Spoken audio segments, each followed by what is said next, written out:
Moi, j'ai été sur la paille parce que quand j'ai commencé, j'utilisais mes économies. Mhm. Et j'emmenais les filles à l'ambassade des États-Unis chaque mercredi. Le quart me coûtait 45 000 Chaque mercredi. chaque mercredi. Alors que toi, tu te débrouillais. Je me rappelle, il y a un ami que j'avais sollicité un jour qui m'a dit, mais tu sais, Maïmouna, on commence à aider les gens que quand on s'en sort soi-même. Ok, d'accord. Et chaque fois que je partais, je prenais sur mon compte. Et je me rappelle, après une cérémonie, quand je suis arrivée, je disais à la dame, est-ce que vous pouvez me faire mon solde? J'ai tellement confiance en mon compte, est-ce que vous pouvez me faire mon solde? La dame, quand elle m'imprime le solde, mais je tombais. Je dis à la dame, c'est pas possible. Tu vas une nuit.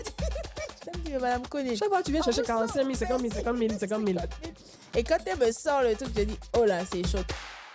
Aujourd'hui, j'accueille Maïmouna Koné, entrepreneure sociale et fondatrice de Dinex Africa. Passionnée par le digital innovation, Maïmouna a débuté chez Digital Cinema Group avant de diriger des projets de communication chez Yakin et Nicadis. Elle a également une voix familière des radios ivoiriennes. En 2018, elle fonde Dinex Africa, une ONG dédiée à la promotion des STEM auprès des jeunes filles des lycées et collèges en Côte d'Ivoire qui les forment à la programmation informatique, à l'électromécanique et au pilotage de drones. Grâce à son engagement, plus de 6000 jeunes filles ont été sensibilisées et formées. Ambassadrice de l'innovation et participant du prestigieux programme IVLP, Maïmouna continue d'inspirer par son parcours exceptionnel et ses actions concrètes. Aujourd'hui, elle nous partage son parcours inspirant, ses réussites, mais également ses échecs.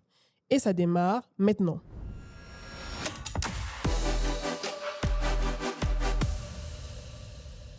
Bonjour Maïmouna. Bonjour Edith. Comment tu vas? Je vais très bien. Et toi-même? Génial, je suis contente, surtout quand j'ai une nouvelle invitée. Et en plus, c'est toi. Oui. On a l'habitude de se voir dans des événements, de se rencontrer de temps à autre. Et bien quand je suis marraine de ton programme, que je viens assister à une activité. C'est ça. Mais là, une conversation, toi et moi, close-up. C'est ça. Je pense que ça sera la deuxième fois qu'on l'aura. Parce que la première fois, c'était en 2018. C'est ça. Quand tu es venu à mon bureau, tu as demandé à me voir et on s'est parlé. C'est ça. Alors, avant de revenir à cette partie-là, déjà, je t'ai présenté dans l'introduction en tant qu'entrepreneur social. Mais au-delà de ça, en tant que maman, je vais dire maman et grande sœur de jeunes filles pour lesquelles tu changes littéralement leur destin. Des jeunes filles des lycées et collèges. Donc, tu vas te présenter avant qu'on arrive maintenant à notre anecdote qui nous lie toutes les deux. Alors, qu'est-ce que je peux bien dire que tu as déjà mentionné? Alors, je suis Maïmouna. J'ai étudié j'ai un parcours classique. J'ai fait le collège, le lycée. Je suis diplômée. Et comme tout le monde, en tout cas, et en tant que jeune femme super dopée. Mais tu allais trop vite, hein. Tu as fait le lycée et le collège chez nous. Et j'ai fait... étape par étape. On va étape par étape. Alors, j'ai fait le collège à Korogo. Ah, ok. Le lycée moderne de Korogo. Tu es née à Korogo? Je suis née à Korogo. Ok. J'ai fait le collège à Korogo. Et quand j'ai eu le BEPC, j'ai été orientée au lycée jeune fille de Bingerville. D'accord. Waouh! Oui. Bon, on rappelle, pour ceux qui ne vivent pas en Côte d'Ivoire, Korogo, c'est une ville, c'est la plus grande ville, en tout cas l'une des plus grandes villes dans le nord du pays. C'est ça. Et quitter Korogo Oui. pour venir ensuite étudier à Bingerville. Oui. Waouh! C'est une orientation forte, hein? Ah oui, c'est une orientation forte. Je veux dire que j'avais quand même bien travaillé au BEPC. Et je voulais vraiment être dans cette école. Ah, c'est ce que tu voulais dès le départ. C'était ton choix même d'orientation. C'était mon choix. C'était mon choix. Et je voulais vraiment être dans cette école. Parce que je ne sais pas, mais j'ai toujours vu les choses un peu en grand pour l'espace dans lequel je me trouvais. Et j'avais tout mon parcours prédéfini. Et pour moi, il fallait que j'aille dans cette école. À l'époque, je ne connaissais pas Sainte-Marie. D'accord. Je connaissais plus le lycée jeune fille. Ah, sinon tu aurais choisi Sainte-Marie. J'aurais choisi Sainte-Marie. Coucou les Alisma. Voilà. Et du coup, j'ai choisi parce que j'avais quand même des sœurs, des nièces qui avaient fait cette école-là. Et je voulais aussi avoir ce parcours. Oui. Et donc, j'arrive au lycée jeune fille de Bingerville où je fais le lycée. Et je termine là-bas avec un bac à 2. Ça a été un parcours quand même un peu difficile parce que je venais de l'intérieur du pays. Là-bas, j'étais très forte, donc j'atterris quelque part où le système n'est pas pareil. C'est pas pareil. J'ai une anecdote, je ne sais pas si je dois la Mais raconter. raconte-moi, on prend tout, hein, on veut tout Alors, entendre. en cours de français, le professeur nous dit, en termes de devoirs qu'on devait ramener juste après les congés de Noël, Mhm. elle nous demande de trouver des figures de style. D'accord. Et du coup, moi, j'arrive à la maison, je dis à mes sœurs, mais tiens, on me demande de trouver des figures de style, mais je ne sais pas ce que c'est. Donc, elle était un peu énervée. Elle me dit, mais comment ça, tu sais pas, tu es en seconde, tu sais pas c'est quoi les figures de style. Et du coup, je lui dis, mais je ne sais pas, dessine au moins, comme ça, je saurais ce que c'est. Et j'avais une de mes nièces qui était à côté, qui a éclaté de rire, qui a Dessine dit, les mais on figures peut de pas style. dessiner les figures de style. Mais pour dire comment il y avait quand même un gap de là où je venais et là où j'avais atterri. C'était Mais beaucoup plus challengeant pour c'était toi. beaucoup plus challengeant. Donc, j'arrivais, il se trouvait que les gens avaient un niveau un peu plus élevé que le mien. Quand moi, j'arrivais de là où je venais, j'étais très forte. Oui. Et du coup, là, je me retrouvais parmi les moyennes. En tout cas, c'était une époque où j'ai survécu. Je pense que le lycée, à Mamie Fêtait, j'ai survécu. Mhm. Mais ça a été quand même quelque chose de très fort et très révélateur pour moi parce que je me suis rendu compte que chaque fois que je voulais quelque chose, même si je n'avais pas certaines aptitudes, dès l'instant où je le voulais, je pouvais me donner les moyens et de les avoir. Tu t'es déterminée déjà. J'étais déterminée.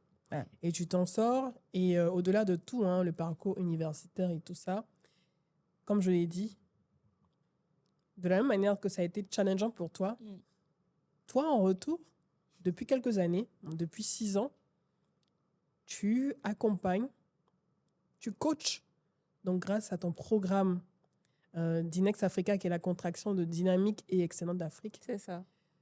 tu formes des jeunes filles des lycées et collèges au STEM. Quand on dit STEM, on parle de technologie, on parle de sciences. Et tu les formes à la robotique, tu les formes à la programmation informatique. Elles apprennent à faire de l'électromécanique, pardon.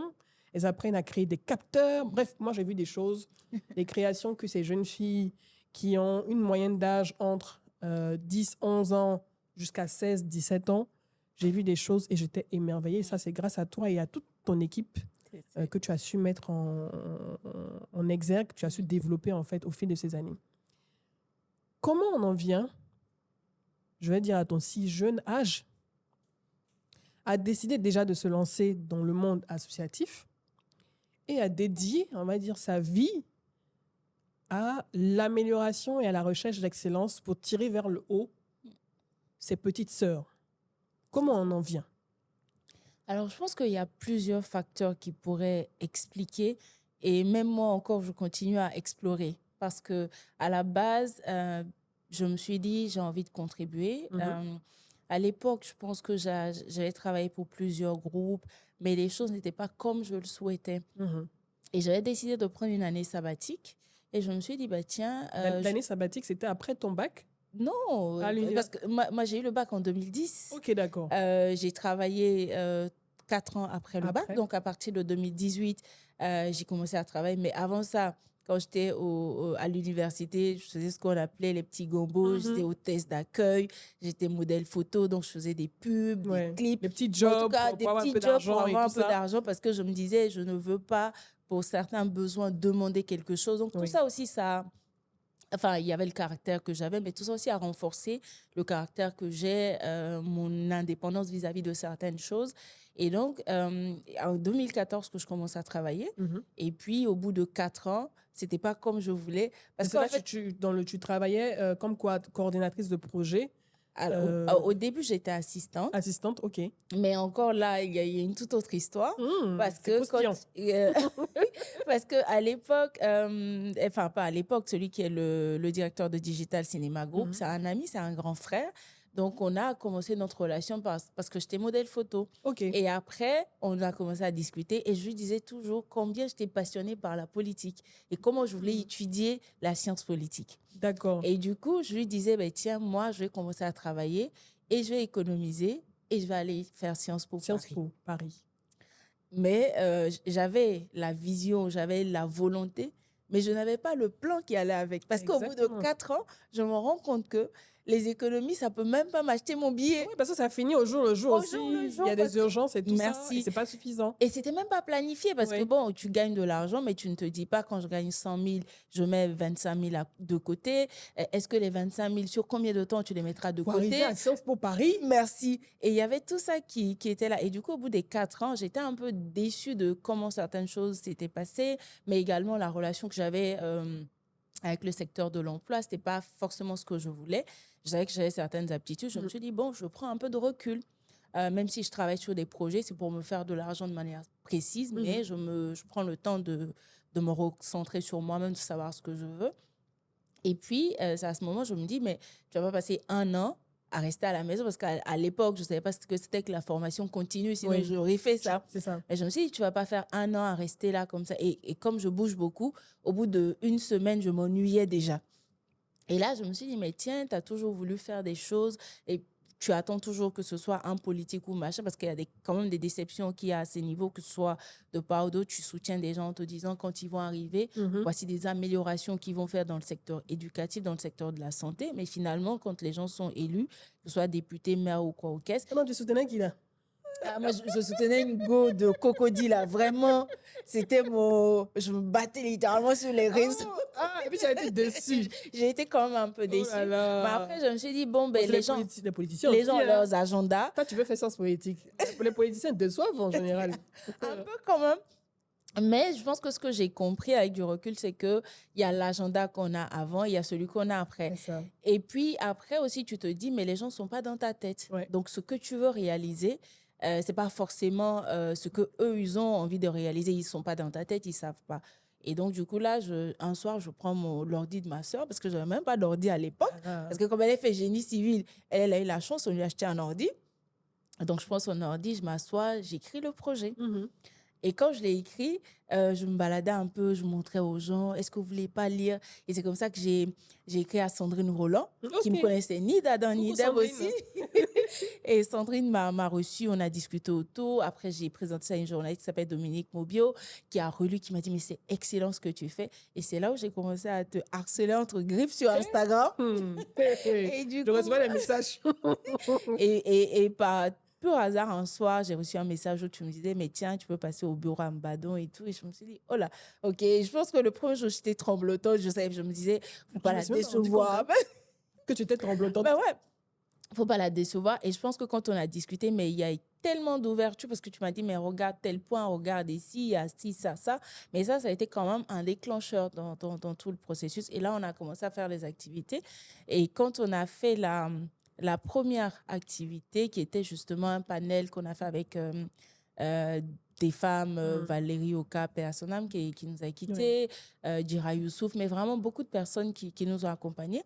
Quand j'ai fini ça, je me suis dit, tu tiens quelque chose. Je tiens quelque chose, j'aime bien. Mais par contre, je n'étais pas satisfaite parce que je me suis dit, est-ce qu'on peut changer la vie de quelqu'un au bout de 2 heures de conférence? Je n'étais pas sûre. Déjà, pause. Hein, le thème de la conférence que tu as faite, c'était quoi le thème du panel? C'était Jeunes filles en action.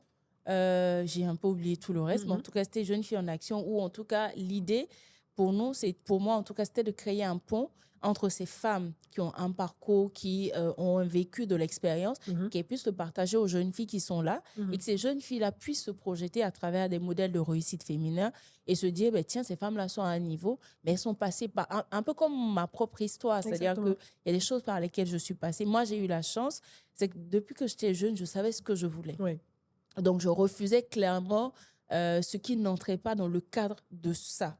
Mais ce n'était pas le cas de toutes les autres parce que j'ai quand même grandi avec des cousines. Chacune a pris sa voie. Mais quand je regarde celle que j'ai, je me suis dit, mais j'ai eu la chance d'avoir le caractère que j'avais. Donc, si je peux, un tant soit peu, transmettre ce peu de caractère, ou en tout cas influencer d'autres personnes à accepter leur caractère ou même à définir leur personnalité, et puis clairement savoir ça pourrait compromettre mon avenir ou ça pourrait être un facteur qui pourra me propulser, j'aurais fait quelque chose. Exactement. Et c'est dans cette dynamique qu'on a fait l'activité. Mais finalement, je me suis dit, mais ça ne peut pas être que ça. Moi, je voulais continuer à maintenir la relation. Et pour la petite histoire, je suis repartie dans mon ancienne école. Mais après, Mamie Fete. Mais après, j'étais un peu déçue en vrai, parce que vous avez certaines écoles qui ont la chance d'avoir un certain positionnement et un rayonnement qui font qu'ils ont tout le temps des activités. Oui. Donc, quand vous venez, que vous êtes une toute petite, c'est bien, on fait votre activité. Genre, on ne te prend pas au sérieux. Voilà, donc il y avait cette petite déception. Pourtant, j'avais été accompagnée quand même par certains de mes anciens enseignants qui m'avaient accompagnée, l'administration qui avait fait de son mieux, mais ce n'était pas trop ça. Et puis, finalement, je me suis assise, je me suis dit, mais il faut que tu trouves des gens qui ont à peu près peut-être ton parcours, ou en tout cas, vous avez certaines similitudes. Je me suis dit, mais en fait, à Bobo, quand je prends à Bobo, c'est une zone dans laquelle, majoritairement, tu as des enfants qui vont à l'école, mais qui sont peut-être la première génération. Ce qui est totalement mon cas, parce que mon père ni ma mère n'ont été scolarisés. Donc, je me suis dit, tiens, j'ai déjà ça en commun avec elle. Ensuite, c'est des écoles où il y a très peu d'activités, parce que, bon, c'est les quartiers populaires. Voilà, ça n'intéresse pas forcément s'il y a de la violence, il y a peut-être ou pas. Et je me suis dit, mais tiens, il faut peut-être aller voir de ce côté, parce que moi, je voulais vraiment être utile là où il y avait le besoin. Je ne voulais pas le faire juste parce qu'il y aurait des photos ou des vidéos. Je voulais vraiment être utile. Donc, et on ne s'est pas trompé. Quand on est arrivé à Bobo, on a été très bien reçus par le censeur, le proviseur, et on a cette relation depuis 2018 jusqu'à aujourd'hui. Il y avait un besoin là-bas, Il y avait un besoin de ce genre d'activité pour, comment je peux dire, inspirer les lycéennes, les collégiennes d'Abobo. Oui, et l'école s'est investie. Ils nous ont même mis un éducateur à disposition qui coordonnait les activités. Ils appelaient les parents. Et jusqu'à aujourd'hui, ça se fait. Jusqu'à aujourd'hui, chaque début d'année, ils font eux-mêmes la liste de l'école qu'ils nous envoient pour nous dire, tiens, voici les filles de cette année qui vont venir. C'est nous souvent qui leur disons, mais on ne peut pas prendre toutes ces filles parce qu'on a une capacité limitée. Exactement. Et en dehors d'eux, on a les parents qui, aujourd'hui à Dinex, on a des filles de la 3e génération, parce qu'on a eu la grande sœur, après la petite sœur est venue, après la petite sœur a ramené sa petite sœur. Et souvent, on dit aux parents, mais on ne peut pas prendre tout le monde. Mais il y a des rangs, quand on fait la rentrée, aujourd'hui, on a des rangs où les gens nous disent, non, mais vous pouvez, est-ce que c'est juste une personne? Mais vous avez 10 parents qui vous disent, c'est juste une personne, ça vous fait 10 à la fin. Parce qu'ils ont envie que tu changes également la vie de leur fille, en fait. Ça, c'est au lycée moderne d'Abobo. Ça, c'est au lycée moderne d'Abobo. Et j'imagine qu'au regard des résultats, des excellents résultats que tu as eus avec les filles précédentes, des précédentes générations, en dehors du lycée moderne d'Abobo, il y a d'autres écoles d'Abobo et même d'autres communes populaires qui t'ont contacté pour que tu puisses prendre également leurs filles. Alors aujourd'hui, ce n'est même plus les quartiers populaires, parce qu'on a peut-être cette limite en termes de budget qu'on a levé et d'honnêteté qu'on a vis-à-vis de nos partenaires. Mais aujourd'hui, on a, parce qu'en plus d'Abobo, on a Korogo et on a Cinéma Tiali. Mais en dehors de ça, on est contacté un peu partout en Côte d'Ivoire et même en dehors de la Côte d'Ivoire. Donc, on a des écoles qui nous écrivent, mais pourquoi vous ne venez pas chez nous? Venez chez nous. C'est l'argent, il faut les moyens. Justement.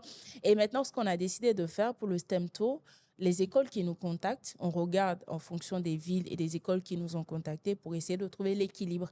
Donc, on part dans ces villes-là où on fait des activités. Au niveau d'Abidjan, on travaille on a des quartiers comme Port-Boué, Koumassi, Cocody récemment, où on a vraiment fait une activité avec Sainte-Marie pour justement créer un pont. Parce qu'on s'est dit, c'est bien tout ce qu'on fait avec elle, mais il faut qu'on apprenne à ce que les femmes qui vont diriger ce pays-là apprennent à se côtoyer. À se connaître, à se côtoyer. Pas qu'il y ait des barrières quand elles seront à des postes ou qu'elles se regardent, mais qu'elles se regardent aujourd'hui comme étant des personnes avec des aptitudes, des personnes de la même communauté qui doivent se porter. Donc, on a créé on a fait cette première activité à Sainte-Marie. J'ai bien aimé cette activité parce que j'y étais avec Sandrine Roland, qui est cofondatrice de l'agence de communication West Africa. Il y avait également Karidata Diallo, qui était présente, qui est dans la communication, le conseil. Il y avait également Marie-Pascale Baillé aussi, qui est dans la communication. Et j'ai aimé, en fait, j'ai vu en fait où tu voulais aller en mettant cette plateforme en place avec les filles de Sainte-Marie, donc de Cocody, et les filles du lycée moderne d'Abobo. J'ai vu en fait où tu voulais aller, et en fait c'est tellement important ce que tu as fait, parce que pour créer une génération de jeunes femmes leaders, solides, avec du caractère, mais qui s'entraident dans la sororité, il est important que dès la base en fait elles apprennent à se connaître, en fait à s'adresser à ces genres d'activités, et que on pourrait penser qu'il y a des barrières sociales parce qu'il y a Bobo, il y a Port-Boué, il y a Cocody. Après, c'est beaucoup de préjugés, parce que tu peux être à Cocody et puis être pauvre. Voilà. Tu vois. Mais j'ai vraiment aimé ce pont que tu as voulu créer qui démarre. Je pense que ça va se faire aussi avec Korogo, avec d'autres villes également. Et tu as dit Dinex Africa. C'est vrai qu'on dit Dinex Africa parce que c'est beaucoup plus simple, c'est la contraction. Mais c'est dynamique et excellente d'Afrique. C'est ça. Le nom était long aussi au début. C'était long. Hein? mais tu sais, avant, on disait DEA, donc pour faire court. Et finalement, dans le référencement, on s'est rendu compte que c'est comment on dit, la cellule qui lutte contre les trafiquants de drogue. C'est ça. Donc, chaque fois qu'on mettait le hashtag DEA, on tombait sur eux. Donc, finalement, on s'est dit, il va falloir réfléchir. Je me rappelle, avec un grand frère, William, on a eu un brainstorming ce jour et finalement, on a sorti Dinex Africa. C'est beaucoup plus simple. C'est beaucoup plus simple. Facile à retenir. Et du coup, tout le monde me dit, mais tu veux même pas changer dynamique et machin par Dinex Africa. C'est beaucoup plus simple. C'est beaucoup plus simple. Donc, on rappelle ce que Dinex Africa fait depuis 2018. C'est quoi le corps, l'activité essentielle de Dinex Africa et ce que tu apportes depuis donc 6 ans à toutes ces jeunes filles qui sont sorties donc de cette formation? Alors, je pense que le corps vraiment de ce qu'on fait, c'est la sensibilisation et la formation. Parce que je disais à quelqu'un une fois que quand on n'a pas accès à la bonne information, on peut prendre les mauvaises décisions. Bien sûr.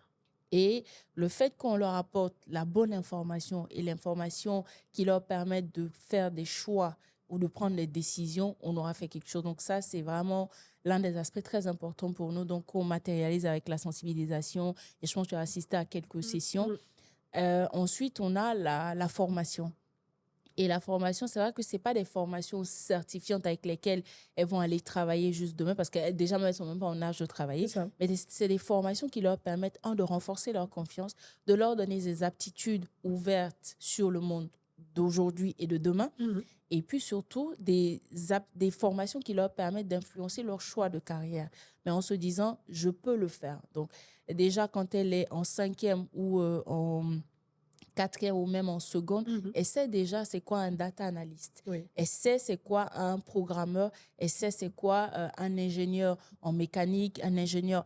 Et ça, c'est vraiment l'aspect important pour nous qu'on fait avec elle. Et l'autre chose qui est intéressante dans la formation, c'est qu'on leur donne des aptitudes et on leur dit, tiens, tu sais faire ça maintenant. Donc, quel est le problème dans ta communauté que tu souhaites résoudre avec ce que tu sais faire? Parce que ça aussi, ça nous permet de les orienter. Parce que pour moi, ça sera un peu une grosse déception qu'on ait des projets qui soient calqués sur ce qui est fait ailleurs, mais qui ne répondent pas à nos besoins. On a nos réalités, on a nos difficultés dans nos communautés. Ça serait bien qu'on utilise nos aptitudes pour résoudre ces problèmes de nos communautés. Donc ça, on essaie de les orienter aussi vers ça. Donc ça permet de travailler leur mindset relativement, pas seulement critiquer, mais identifier un problème et se dire, voici les aptitudes que j'ai et à mon petit niveau, voici ce que je peux apporter comme solution. Et après aussi, ça permet de travailler leur sens du partage. C'est-à-dire ne pas être concentré que sur elle, de se dire, si je sais faire ça, qu'il y a un problème dans la communauté, même si ça ne me touche pas directement, que je peux le résoudre, ben tiens, je peux créer quelque chose. Donc ça aussi, c'est un aspect qu'on travaille au niveau de la formation avec elle. Et puis, plus dans la continuité, on s'est dit, ça serait bien qu'il y ait un après Dinex Africa. C'est vrai qu'aujourd'hui, on n'a pas de très, très grands moyens, mais on est content aujourd'hui d'avoir ces programmes de bourses qui leur permettent de pouvoir intégrer des écoles, des lycées internationaux. Très bien. Et à terme, on souhaite vraiment pouvoir avoir des bourses dans des universités qui leur permettront en tout cas de les préparer à intégrer vraiment des universités d'élite. Ça, c'est vraiment l'un des points sur lesquels on va commencer à travailler. Et ensuite, on a... en termes de programmes, en tout cas, desquels on est fiers, un des leviers sur lesquels on travaille, c'est le mentorat. Et à l'époque, j'avais fait un pari fou, c'était de faire le mentorat des jeunes filles qui sont à Bobo avec des femmes qui sont à l'extérieur. Parce qu'il y avait beaucoup de jeunes femmes qui me contactaient, qui me disaient, c'est très bien ce que vous faites, Maïmouna, on veut vous aider, mais on ne sait pas comment. Exactement. Et comme c'était des étudiantes ou peut-être des gens qui venaient à peine de travailler, c'est des gens qui ne pouvaient pas nous donner de l'argent. Je leur ai dit, mais si ça vous intéresse, on veut bien mettre un programme de mentorat sur place. Donc, elles ont accepté. Il y en avait certaines qui sont aux États-Unis, d'autres au Canada, en France. Elles ont accepté d'accompagner ces jeunes filles-là. Et il y en a une qui m'a écrit récemment pour Hmm. me dire, elle s'appelle Christelle, elle m'a écrit, elle m'a dit, mais Maïmouna, je tiens à te remercier parce que grâce à toi, j'accompagne une jeune femme qui aujourd'hui est en 4e année de médecine. Waouh. Et elle est venue récemment à Abidjan dans le cadre d'un mariage, mais elle allait la voir. Elle lui a même dit, non, tu restes pas à la maison, il faut que tu ailles en cité, ça va te faire ton expérience, tu as besoin de quelqu'un. Mais ça fait plaisir. Mais moi, en fait, derrière, je vois pas forcément Oui, oui, ça. bien sûr. Ces Moi, je retours me là. dis, Oui, oui. et quand elle m'a écrit, je lui ai dit, mais Christelle, c'est pas à toi de me remercier, c'est à moi de te Bien remercier sûr. d'avoir pris de ton temps, d'accompagner cette jeune femme-là De et l'avoir coaché. de l'avoir coachée. Ça fait 4 ans que tu l'accompagnes. Et Christelle, en fait, elle n'est même pas ivoirienne, elle est camerounaise. Donc, ça a Ah. permis aussi de se dire, mais tiens, en fait, on peut créer un pont de part et d'autre. Et ces personnes, c'est-à-dire que ce n'est pas forcément un appui financier, mais à des Mhm. moments, on peut tous apporter quelque chose dans la Oui. construction. Et aujourd'hui, ça, c'est l'une de nos plus belles réussites. Et là, je suis en train de travailler à relancer ce programme de mentorat là, qui a vraiment très bien marché. Toutes les mentors qu'on a eu pour les jeunes filles, elles nous ont toutes accompagnées. Il y en Combien a de d'autres. mentors? On en avait eu 6 Ok. qui les ont accompagnés. Il y en a une qui me disait la fois dernière, tiens madame, j'ai fini mon BTS, il y a mon mentor qui est en train de chercher un stage pour moi. Et du coup, ce qui est bien, c'est qu'elles s'investissent, C'est elles ça. investissent leur famille. Souvent, elles m'écrivent pour me dire, tu sais Maïmouna, j'ai dit à papa qu'il faut qu'elle trouve un stage, il trouve un stage pour Aïcha. Tiens, j'ai dit à papa que... Ça, Je c'est dis, beau, ça. oui, L'entraide, oui, le soutien et puis oui, surtout le transfert générationnel. c'est surtout ça. Parce que ce qui transpire à travers ton programme, c'est le fait et de connecter des jeunes filles, donc des lycées, collèges, à des femmes qui ont réussi, qui ont atteint certains statuts. Et c'est un transfert générationnel de compétences, de leadership, où celles qui sont à un niveau tiennent par la main celles C'est qui ça. sont en train de démarrer leur vie, on va dire carrément, pour les coacher, les guider, leur montrer le chemin. Et au-delà de ce transfert générationnel, ce qui est très important dans ce que tu as dit quand tu as parlé de ce que le programme d'Inex Africa fait pour ces collégiennes-là, c'est que tu formes des problem solvers. C'est ça.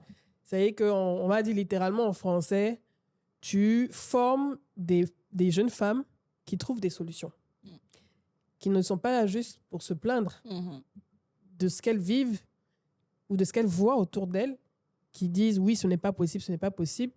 Mais à travers ton programme d'Inex Africa, tu formes des jeunes filles qui apprennent à réfléchir par elles-mêmes, qui apprennent de façon logique. C'est un peu comme les ingénieurs. Il y a un problème. Je cherche comment trouver la meilleure solution possible pour pouvoir résoudre ce problème. Parce que si je résous ce problème, ça va être utile dans ma communauté, mais ça va m'être utile également. C'est ça. C'est un peu ça le mindset des entrepreneurs. L'entrepreneur, en général, quand il trouve une solution, un business, c'est parce qu'il voulait résoudre un problème qui le concernait d'abord. C'est ça. Et ensuite, quand il trouve la solution pour lui-même, ça lui facilite la vie, ben, il le rend accessible en fait à tout le monde. Et c'est ce que tu fais avec Dinex Africa. C'est pour ça qu'au début, je disais que tu changes des vies. Parce que transformer une jeune fille qui a 10 ans, 11 ans, 16 ans, la transformer en problem solver dans sa communauté, tu n'imagines pas l'impact que ça a sur une génération, sur 2 générations. En fait. C'est vrai. Donc, bravo. Merci. Franchement, je tenais à te dire, je pense que cet épisode, pour moi, c'est très important. En même temps, parce que ça va permettre à tous ceux qui nous écoutent, aux internautes, de découvrir qui tu es vraiment, ton mindset, mais également ce programme qui mérite d'être dupliqué partout en Côte d'Ivoire Vraiment, oui. et dans la sous-région et en Afrique, en fait. Et pour revenir donc à Dinex Africa, on va aller sur des exemples concrets. C'est ça. Ça fait 6 ans. Il y a eu plusieurs générations de jeunes filles qui sont passées. Est-ce que tu peux nous partager 1 ou 2 exemples de ces jeunes filles-là que tu as vu grandir, une que tu as vu grandir et qui est passée from scratch à un niveau auquel toi-même tu t'attends pas en fait. Tu t'attendais pas en fait. Alors, je pense que ça va être compliqué. Il y a tellement. Il y a tellement. Alors, je prends deux générations. Il y a la première génération qu'on a accompagnée. Donc, c'était des filles qui étaient toutes en seconde C. On a poussé pour qu'elles aillent en première C, terminale C. Elles ont eu le bac. Et il y en avait une qui m'a dit, Madame, moi, je veux faire médecine. Mhm. Donc, on a regardé, elle a fait le test, ça a marché et elle y est rentrée. Donc, elle a fait ses années.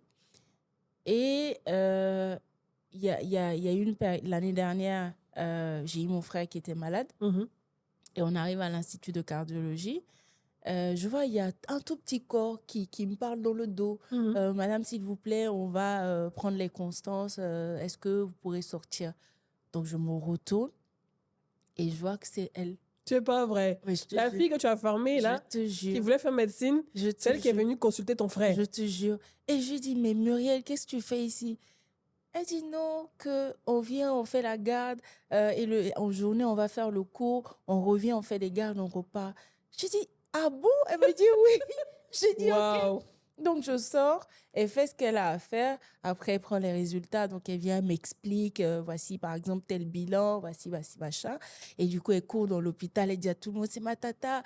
Donc, chaque C'est matin, pas quand vrai. j'arrivais voir mon frère, tout le monde était déjà passé parce qu'elle avait pris le temps de dire au médecin que c'est le frère de sa tata et machin. Et une fois, je discutais avec quelqu'un, quand j'ai dit ça, la personne m'a dit, mais est-ce que tu réalises en Tu fait? réalises un peu, toi. J'ai dit non, moi, en fait, j'étais contente de trucs. Il dit non, mais en fait, cette jeune fille-là, tu l'as depuis la classe de seconde, Puis secondaire, elle était dans quel lycée? lycée d'Abobo. Lycée d'Abobo. Oui. Patate. Ouais. Et du coup, il dit, est-ce que tu réalises? Et donc, après, j'ai dit, mais finalement, maintenant, j'aurai plus de problème parce que Mais oui. si je veux un médecin, j'ai un Tu es un médecin. médecin. Si je veux. Dans n'importe quel secteur, Dans tu n'importe as quel placé quelqu'un, secteur. en fait. Tu as j'ai changé placé- la vie d'une fille à chaque C'est fois, ça. dans chacun des secteurs. Dans chacun des secteurs. Et après, je pense que le cas le plus intéressant, je pense, c'est celui de Samira. Parce que Samira, c'était Samira, mon bébé. Depuis qu'elle est en 6e, je savais que cette petite-là, elle était haute comme 3 pommes, comme ça. Mm. Mais déjà, c'est elle qui était chef de classe du C'est ça. groupe, en fait. La plupart, tête grande et tout. Elle était toute petite comme ça, c'est elle qui dirigeait. C'est dit. Mais et le truc, c'est que je sens que je vais avoir des problèmes parce que je n'ai cité que 2. Mais bon, c'est pas grave. C'est pareil, c'est le même. Et Samira, je me rappelle, quand on fait les classes, je demande à ce qu'on ait la plus petite Mhm. comme le chef de classe. Mhm. Parce que ça permet de travailler l'humilité des uns et des autres Oui. et de leur apprendre à s'aider, à veiller les unes sur les autres. Et la plus petite étant chef, ça renforce sa confiance Bien sûr. parce qu'elle dirige tout le monde. Et ça lui donne le sens de la responsabilité, contrairement à avoir l'aîné qui, chaque fois, a la pression. Oui. Moi, je fais le L'inverse. sens inverse. Et du coup, ça permet à l'aîné de voir comment c'est quand tu diriges les autres, comment ils peuvent se sentir, comment tu devrais peut-être revoir ta position. Et Samira, il y a un certain leadership qu'elle a. Et on a fait ce qu'on avait à faire. Samira, c'est quelqu'un de très intelligent. Mhm. Et Ça, je l'ai constaté. je me rappelle, une fois, j'avais une discussion avec son papa qui disait, mais elle ne veut pas travailler et tout. Et je lui dis, mais tu as 16. Pourquoi tu ne veux pas avoir 19? Elle me dit, non, mais machin. Parce que c'est quelqu'un qui, quand elle ne fait pas d'effort, elle a 16 de moyenne. La petite, elle fait pas d'effort. Déjà en 6e, 5e, vous savez qu'elle ne fait pas d'effort. Elle a 16 de moyenne. De moyenne. Imaginez. Et du coup, je lui ai dit, mais nous, on ne veut pas 16, justement. Il faut que tu bloques le compteur, tu nous envoies 18, enfin, au pire 18, sinon 19. C'est ça. Et donc, on a commencé à travailler sur ça. Elle a amélioré ses notes et elle allait faire le test à ENCO. Elle a intégré ENCO. Là, elle était en quelle classe à ce moment-là? Là, quand elle est elle a rentrée? intégré ENCO, elle devait faire la seconde. La Donc, seconde. je pense là-bas, ils appellent la première année et la deuxième. Donc là, elle m'a dit qu'elle est en sciences appliquées. La fois dernière, elle me dit, mais c'est trop difficile et tout. J'ai dit, mais en fait, pourquoi tu veux quelque chose de facile? C'est ça. Il faut que tu prennes les La choses vie qui n'est sont pas facile. Donc, elle me dit qu'elle va influencer les autres qui vont venir pour pas qu'elle... Je lui ai dit, bah, si c'est ça, on va couper le C'est ça. truc avec les autres. Mais je sens que c'est quelqu'un qui aime bien ça parce que elle aime bien challenger ses parents. Exactement. Donc, quand elle ramène les devoirs à la maison, c'est parce que c'est comme ça, c'est comme le jour et la nuit Oui. de là où elle était. Oui. Mais Parce qu'elle vient du lycée moderne d'Abobo. c'est ça. Et ça, je pense qu'elles ont quand même ce truc-là qui force le respect parce qu'elles arrivent dans un environnement, elles s'adaptent elles font ce qu'elles ont à faire. Et quand je prends son relevé, il n'y a que, en tout cas, de bonnes appréciations de ces différents enseignants. Elle fait ce qu'elle a à faire. Elle, elle a ses petits chichis, Mhm. mais elle garde sa Elle position. est Quand elle concentrée veut malgré faire tout. quelque chose, C'est ça. elle te dit qu'elle ne le veut pas. Quand elle veut quelque chose, elle le fait. Et je me rappelle, au début, avec leur groupe, quand on a lancé le programme de ENCO, il y avait des parents qui n'avaient pas accepté. Mhm. Et ça, je pense que c'est la chose que j'aime bien parce que je dis toujours, souvent quand on me dit, mais pourquoi tu ne travailles pas sur la scolarisation, je dis, je veux bien. Mais quand vous avez près de 100% qui arrivent, qui rentrent à l'école, qui ont le CEP et qu'au bout de la troisième, vous n'en avez même pas C'est ça. 50%, quand on rentre au secondaire, C'est cycle encore 2, plus c'est bas. encore plus bas. Mhm. Je dis, moi, je souhaite travailler et faire de celles qui ont eu la chance d'aller à l'école des modèles de sorte qu'on n'ait plus à convaincre un parent d'inscrire sa fille à l'école. Exactement. Et ça, je pense qu'on l'a réussi avec ENCO parce que même les familles qui étaient les plus réticentes, qui disaient non, on ne veut pas pour des raisons religieuses ou autres, Mhm. mais c'est ces familles-là aujourd'hui qui vont t'écrire pour te demander, mais le test, c'est quand? C'est quand? Et on rappelle, hein, ENCO, c'est une école privée. Tu Ouais. peux décrire ENCO. Alors, ENCO, c'est un lycée international Exactement. qui bilingue, qui a vraiment un système qui est beaucoup orienté sur l'apprentissage et qui fait un baccalauréat international. Donc, les enfants, quand ils sont dans ces écoles-là, c'est des enfants qui sont ouverts sur des universités comme Yale, Stanford, mais vraiment les plus grandes universités de par le monde. Et ils ont un système d'apprentissage, mais qui est extrêmement performant et à la pointe. Donc, il y a une différence quand tu veux faire déjà au lycée, c'est des enfants qu'on initie à l'entrepreneuriat. Ils ont des Exactement. projets d'école où on leur dit, par exemple, vous serez noté, vous devez créer un projet, vous devez le commercialiser. Ça peut être une fête, ça peut être un produit comestible, mais peu importe, vous le créez, vous le commercialisez. Et ça, c'est des éléments qui sont notés. Donc, ça emmène les enfants à réfléchir, à être entreprenant, à vraiment, et ça j'aime bien, à se familiariser avec l'argent. Parce que je pense qu'il faut qu'au niveau des femmes, on lève le tabou sur l'argent, qu'on L'éducation apprenne financière. voilà, à dire des gros chiffres, à se familiariser avec du chiffre, Mhm. sans qu'on se dise, c'est pas parce qu'on est une femme qu'on devrait avoir en fait, peur de l'argent, ou parler on d'argent. devrait nous dire non, mais tiens, il faut que tu restes là. Non, tu es une femme, tu as un métier.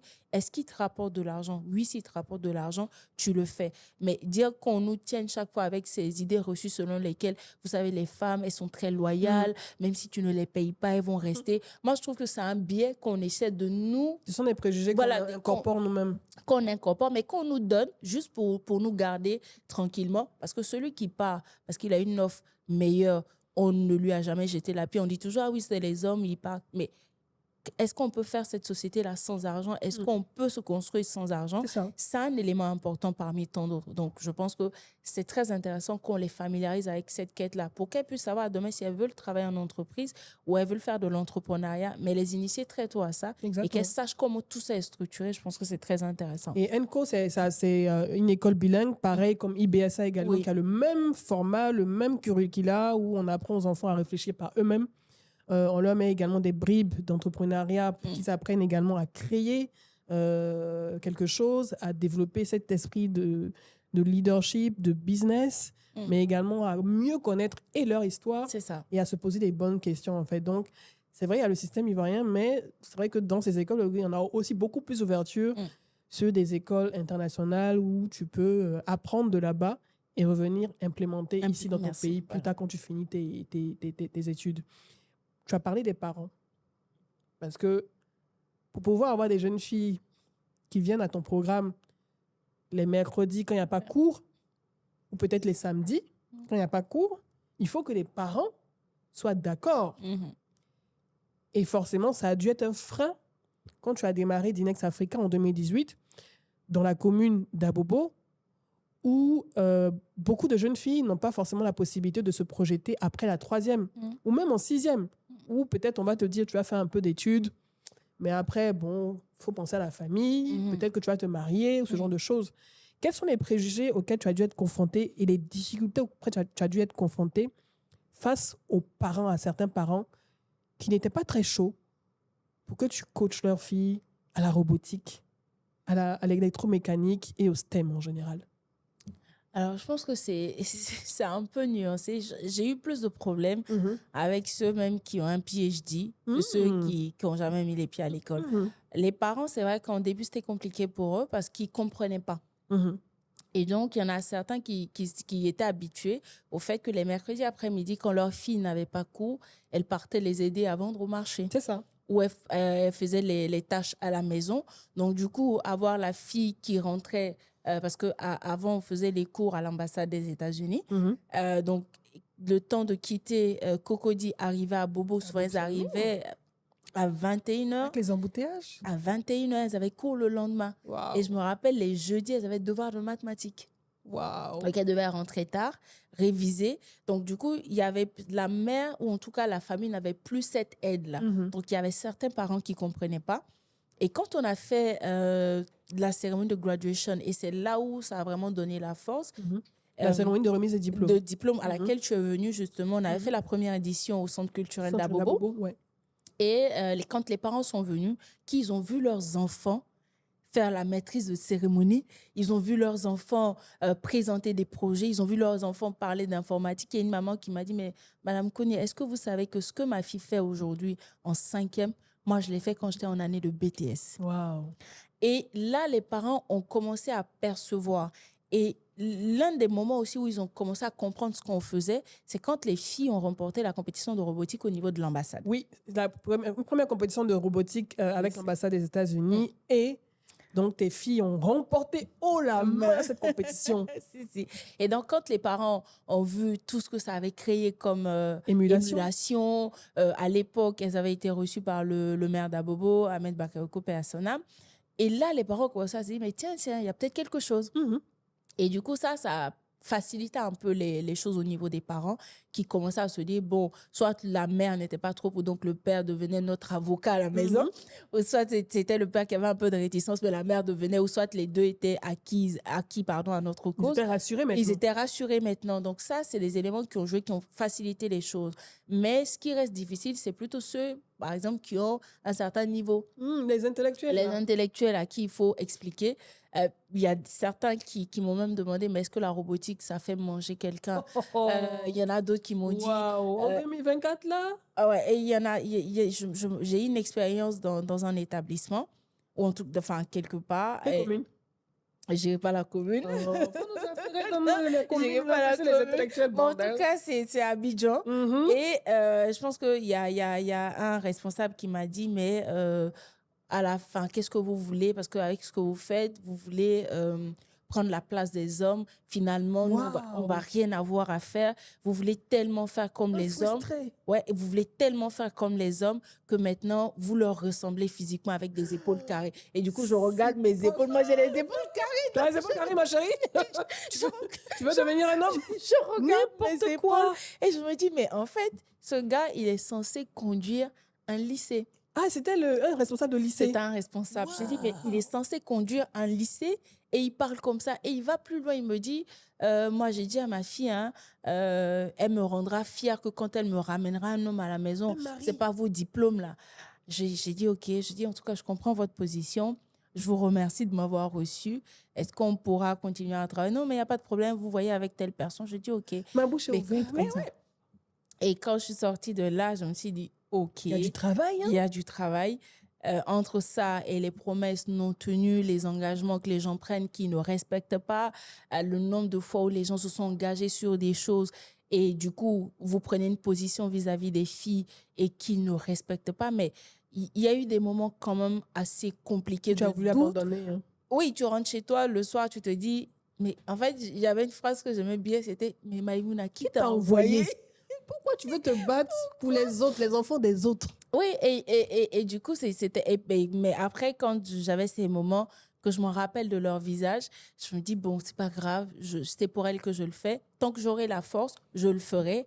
À l'impossible, nous n'est tenu. Le jour où je n'ai plus les moyens ou les ressources de le faire, je m'arrêterai. Parce que de toutes les façons, je ne le fais pas pour plaire à quelqu'un, je fais pour aider. Si ça, le jour où j'ai pas, je m'arrête. Je me rappelle, il y a un ami que j'avais sollicité un jour qui m'a dit, mais tu sais, Maïmouna, on commence à aider les gens que quand on s'en sort soi-même. Ouais.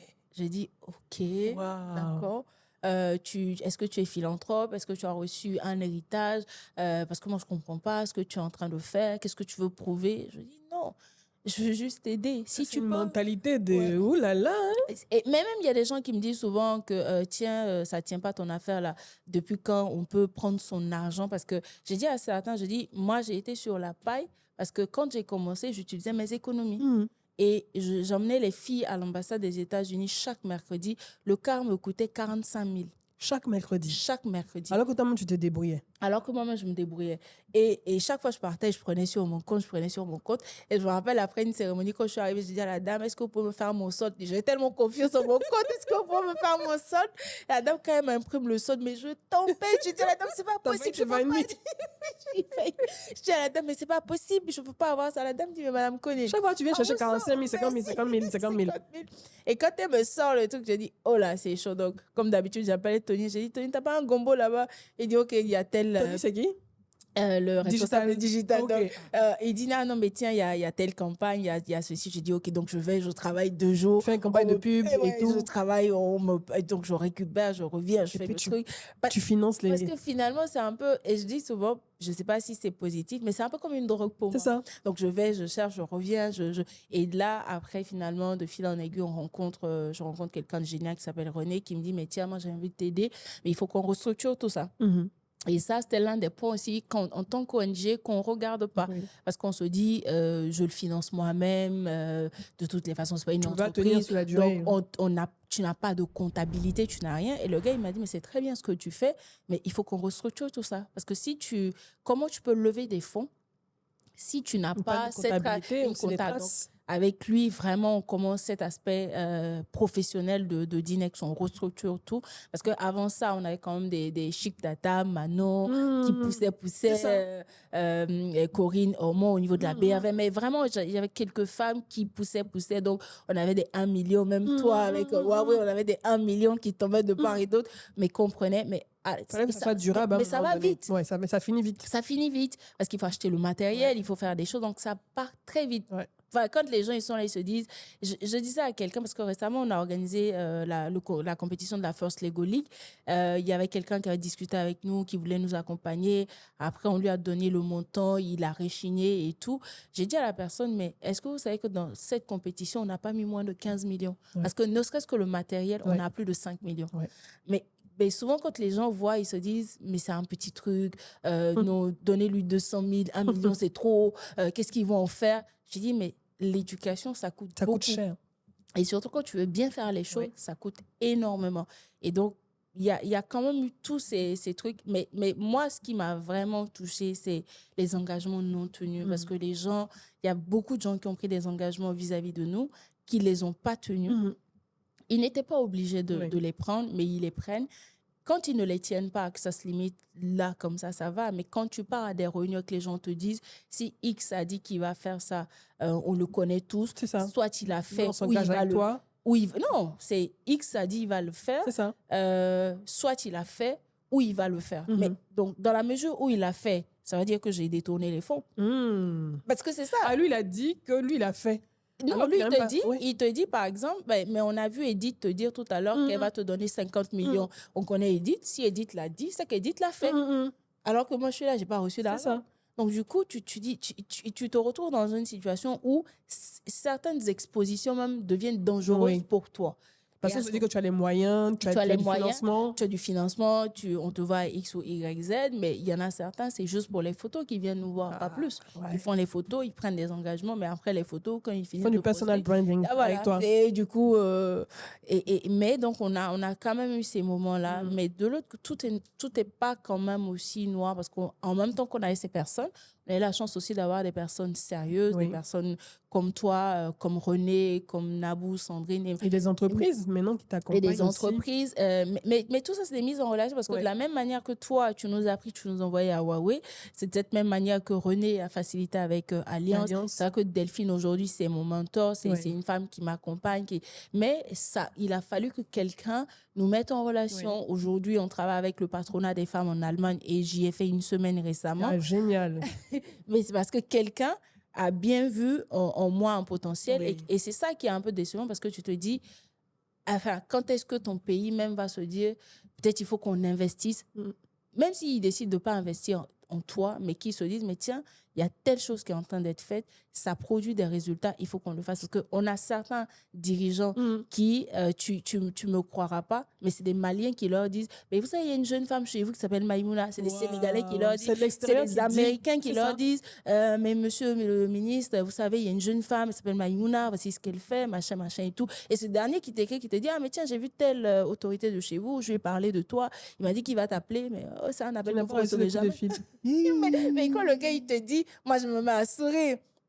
Mais ça, c'est des choses qu'on espère qui vont changer. Parce qu'après, clairement, on ne peut pas construire un pays seul. Oui. Donc, il y a des choses que l'État devra faire. Il y a des choses que les organisations à but non lucratif feront. Exactement. Il y a des choses que les entreprises feront. Mais c'est un ensemble. C'est-à-dire que l'État... C'est un système qui fonctionne. C'est un système. Ensemble. Moi, je ne peux pas le faire seul. L'État ne peut pas le faire seul.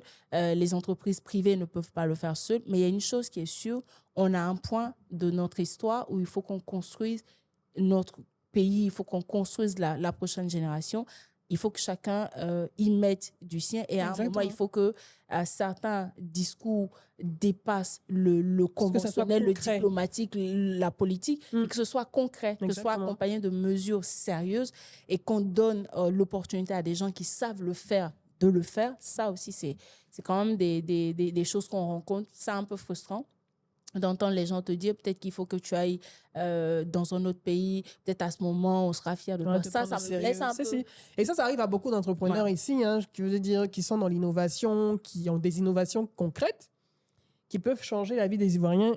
Ils le font déjà à leur petit niveau, mais il suffit juste d'avoir un peu plus de financement et de confiance peut-être de l'État, de leur ministère pour qu'ils puissent aller au-delà, en fait, tu vois, et servir tout le pays, toute l'Afrique, en fait. Et ce problème-là, en fait, c'est une réalité parce que toi, avec ce que tu fais, je vais dire, tu es au début de la chaîne consommationnelle, éducative des jeunes filles. Donc, on parle de STEM, on parle de robotique, aujourd'hui, on parle d'intelligence artificielle. Je vais dire, on est dans la 4e révolution où les grandes nations sont déjà à un niveau très avancé où elles luttent pour avoir le leadership dans le domaine de l'intelligence artificielle, dans le domaine de tout ce qui concerne la robotique, mais l'information en tant que telle et les technologies. Ils sont très, très, très, très loin. Et ils se battent pour ce leadership. Nous, on a des organisations comme Étienne qui déjà forment dès la base, lycée, collège, et font la transition, donnent la balle à d'autres organisations pour pouvoir continuer la formation, l'éducation, le coaching pour celles qui sont étudiantes avant de rentrer dans le monde du travail. Mais ce n'est pas la base que ça commence, en fait. Oui. Et toi, tu ne peux pas te déployer partout. Ça demande des moyens. Même avec un financement d'une entreprise, ça ne suffira jamais. Si ce programme-là n'est pas accompagné, soutenu, financé chaque année pour que tu puisses te déployer partout en Côte d'Ivoire et que les gens ne te disent pas « Mais pourquoi tu ne viens pas chez moi? Pourquoi tu ne viens pas de ma commune ?» Mais hey, ça coûte de l'argent. Le matériel, ça coûte de l'argent. Avoir des formateurs, il faut payer leur transport, il faut payer même leur donner un peu d'argent pour pouvoir continuer à former les jeunes filles. Ça coûte de l'argent. L'éducation coûte cher. Et c'est quelque chose qu'on oublie. Moi, en tout cas, je te souhaite d'y arriver. C'est vrai que c'est la patience. On était là quand tu as ouvert, enfin, tu as pu ouvrir grâce au financement de Allianz et d'autres structures qui t'accompagnent. Tu as pu ouvrir ce centre à Bobo où tu as eu toi-même tes propres locaux parce qu'avant, tu t'es débrouillé, tu demandais l'autorisation chaque semaine pour pouvoir avoir une salle de la mairie d'Abobo. Tu essaies de demander l'autorisation pour avoir des salles pour pouvoir travailler. Aujourd'hui, tu as un endroit pour accueillir ces filles. Mais tu peux avoir tout un immeuble. C'est clair. Où tu peux former toutes ces jeunes filles, qu'elles soient de Cocody, qu'elles soient d'Abobo, de Port-Bouët, de Marcory, et même le faire à l'intérieur du pays. Pour en revenir à cette partie, déjà, le programme, il est gratuit pour les filles ou c'est payant? Le programme est gratuit pour les filles parce totalement gratuit. Totalement gratuit pour les filles. Tous nos programmes pour le moment sont totalement gratuits. C'est gratuit. C'est que les parents ne payent rien. Rien. Et toi, tu mets ton argent depuis 6 ans. Mais en fait, c'est-à-dire que au début, c'était mes propres fonds. Et quand on a commencé à lever des fonds, et c'est ce que je dis toujours aux parents, il est gratuit pour vous, mais il coûte à quelqu'un. C'est ça. Parce que les entreprises telles que Allianz, la VDU, enfin, les femmes du patronat allemand, ont fait des programmes. Et moi, aujourd'hui, le gros travail que je fais au niveau de Dinex, c'est lever des fonds. J'écris des projets et je me balade, je vais voir X ou Y, je fais des emails, je fais des échanges pour pouvoir lever des fonds et justement rendre le programme accessible. Mais c'est là où encore on discute avec les uns et les autres. Et je dis souvent à certaines personnes que je rencontre qui sont les responsables de collectivités territoriales, je leur dis, mais Les conseils régionaux, la mairie, la je leur mairie. dis, on ne peut plus fonctionner comme avant. Ouais. Et c'est d'ailleurs une chance. Parce qu'aujourd'hui, avec le programme qu'on a, il suffit juste qu'on ait une collaboration avec une mairie qui décide de nous adouber. Une mairie face à un bailleur, que ce soit l'AFD, la GIZ ou machin, la Banque mondiale a plus de légitimité puisque eux, ils vont s'engager avec un État. Donc, ne serait-ce que eux qui diront à la Banque mondiale ou à l'AFD, nous, on veut faire un centre, machin. Voici Dinex qui est le partenaire d'implémentation. Même si c'est nous qui avions écrit le projet. Tant que ça voit le jour, c'est le plus important. Ce que je leur dis, on a juste besoin que vous soyez une caution morale. C'est ça, un backup en fait. C'est tout. Et que les bailleurs soient rassurés parce qu'ils se disent, ah tiens, le projet est porté conjointement avec la mairie, ainsi de suite. Parce que ce qu'on a fait pour pouvoir lancer le lab à Bobo, on allait en consortium avec un groupe allemand. C'est ce qu'on Merci a fait. aux Allemands. Hein. En plus, le patronat des femmes allemandes soutient ce projet, finance ce projet. Voilà. Merci. Et ça, c'est des choses qu'on peut faire. Et c'est des choses avec lesquelles il faut qu'on apprenne à se familiariser, qu'on arrête de dire Maïmouna fait son ONG, donc quand elle vient nous en parler, bim bam boum, quelqu'un a une révélation là-bas, ils se disent non, nous aussi on veut ouvrir un centre numérique. Mais Edith, je ne t'apprends rien. Il y a combien de centres numériques aujourd'hui qui ne fonctionnent même pas en Côte d'Ivoire? Ça ne fonctionne pas parce que les gens, ils ont juste l'idée de la salle, mais ils n'ont aucune idée de tout le travail qui doit être fait derrière pour pouvoir créer des activités, animer le centre, intéresser les jeunes. Parce que c'est un métier. C'est quand j'ai commencé à le faire avec Dinex que je me suis rendu compte que prendre des jeunes, les mettre dans un programme, arriver à les garder jusqu'à la fin et obtenir des résultats avec eux, c'est tout un process. Ce n'est pas, on lance pas, c'est pas un truc où tu viens, tu lances un courrier, si ça tombe sur le dos ou le ventre, c'est pas ça. Mais beaucoup de gens font sur ça, mais je prends le temps, en tout cas, du mieux que je peux, et pour le peu de patience que j'ai, en expliquant aux gens, ça ne peut pas marcher. Vous gagnerez plus à faire des partenariats, à faire des collaborations. Il y a des gens qui savent le faire. Il n'y a pas que moi. Il y a d'autres personnes qui le font très bien. Vous vous associez à ces personnes-là. Vous avez les moyens de faire une salle, d'équiper, machin. Mais regardez ceux qui ont l'expérience, la technicité d'y implémenter des programmes. Plus on se met ensemble, on a des résultats concrets qu'on peut mettre en œuvre. Et comme tu le dis, on peut faire des immeubles, mais quand tu vas dans d'autres pays, que tu regardes ce qui est fait, c'est pas parce qu'ils ont... C'est vrai, ils ont des ressources, ils ont un niveau de développement, mais ce qu'ils ont qu'on n'a pas, ils ont juste compris que tout doit être centralisé dans une stratégie. C'est ça, une vision. Une vision dans laquelle chacun a sa part et chacun joue son rôle. L'État ne se substitue pas à une ONG. Une ONG ne se substitue pas à une entreprise privée, mais une ONG, une entreprise privée, l'État, tout le monde travaille sur une stratégie définie communément. C'est ça. Et tu vois, dans tous les pays qui s'en sortent un peu, c'est ce qu'ils font parce qu'ils se rendent... Là, aujourd'hui, en Côte d'Ivoire, on a énormément de chantiers. On est un pays quasiment en construction pour les 10, 15, voire les 20 prochaines années. Avec une population 70% jeune. Jeune. Et on sait très bien qu'on aura plus besoin de compétences techniques que toute autre chose. C'est vrai, je suis d'accord. Moi-même, j'ai fait la littérature. On en a besoin. Mais aujourd'hui, on aura plus besoin de gens qui savent construire des immeubles, qui savent c'est quoi l'énergie, comment on commence à créer une énergie parallèle à tout ce on connaît aujourd'hui. Parce que si on avait des trucs parallèles, on ne créerait pas tous avec l'électricité, machin. Donc, tout ça, c'est des éléments qu'on va devoir faire. On a une agriculture qui, depuis 100 ans, on utilise la même daba, mais c'est inacceptable, en fait. Et ça, on peut avoir des jeunes qui vont créer des solutions qui répondent à ça. De plus en plus, on parle du fait que les engrais, ou en tout cas tout ce qu'on utilise, sont toxiques. Et c'est vrai, parce qu'aujourd'hui, quand tu achètes un produit sur le marché, il ne peut même pas faire 2 jours dehors, il pourrit. Donc, il y aura des gens qui vont travailler à dire, voici l'engrais de substitution qu'on propose, qui est moins nocif ou qui n'est pas du tout nocif. Donc, on a un carrefour où on aura besoin de certaines compétences techniques. Mais comment on s'y prépare? Comment on fait des choses? Il y a des avancées, il y a des choses qui sont faites. Mais il y a le curricula habituel qu'il va falloir déconstruire et se mettre en phase. J'ai bien aimé la pensée d'un philosophe à Dakar qui disait aujourd'hui, l'enseignant ne peut plus enseigner comme avant. Parce qu'avant, il était le seul qui avait le savoir, il rédigeait son cours à la maison, il venait, il calquait au tableau, vrai ou faux, personne ne savait. Il dit, mais aujourd'hui, avec l'Internet, l'intelligence artificielle et tout ce qu'il y a comme technologie, tu peux venir vouloir faire un cours que les enfants ont déjà lu à la maison. Exactement. Donc, soit quand tu viens et que tu procèdes de manière classique, tu ne leur apprends rien. Et de deux, ils sont capables de déceler des fautes dans ta méthodologie ou même de te proposer, de te challenger. Ouais. Il dit donc, la question serait de savoir comment l'éducation va être. Est-ce qu'on continue à être dans ça et les enseignants vont perdre toute leur crédibilité parce que les enfants auront plus de connaissances qu'eux? Ou est-ce qu'on va plutôt revoir le système et les enseignants vont plutôt être des gens d'accompagnateurs et structurés?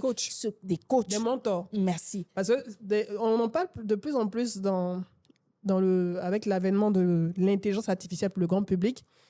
De plus en plus d'universités sont en train de penser, même d'écoles à l'extérieur, sont en train de penser à un format de tutorat. C'est ça. Parce que comme tu l'as dit, l'enfant de la génération alpha, et ceux qui sont nés en 2012, 2000, voilà, au-delà, là, et puis la Gen Z, oui, là. Ça sera surtout un tutorat. C'est ça. C'est-à-dire qu'un coach IA, un professeur IA, qui t'accompagne en fait en te challengeant. Parce que tu as la possibilité toi-même d'avoir 6 mois d'avance sur tel cours. Et tu vas, avec ce tuteur-là numérique, te challenger sur des questions. Lui poser des questions, il te répond en te disant non, la méthode que tu vas appliquer n'est pas la bonne. Essaie de faire comme si.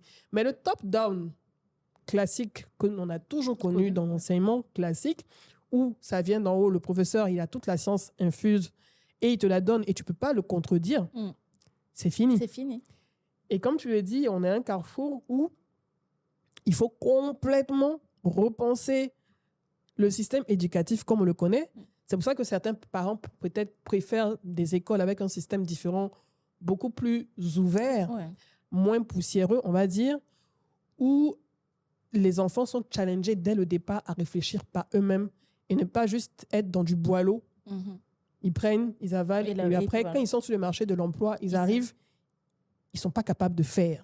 De do it, là. Ils ne sont pas capables de faire parce qu'ils n'ont fait que absorber sans réfléchir, à appliquer, en fait, ce qu'ils ont appris, en fait. Donc, il y a un gros travail et ton ONG le fait déjà parce que tu disais que l'État ne peut pas tout faire. Et ça, cette philosophie, je l'ai vue quand je suis allée aux États-Unis, 3 semaines avec le programme dont tu as été bénéficiaire boursière, IVLP, International Visitor Leadership Programme.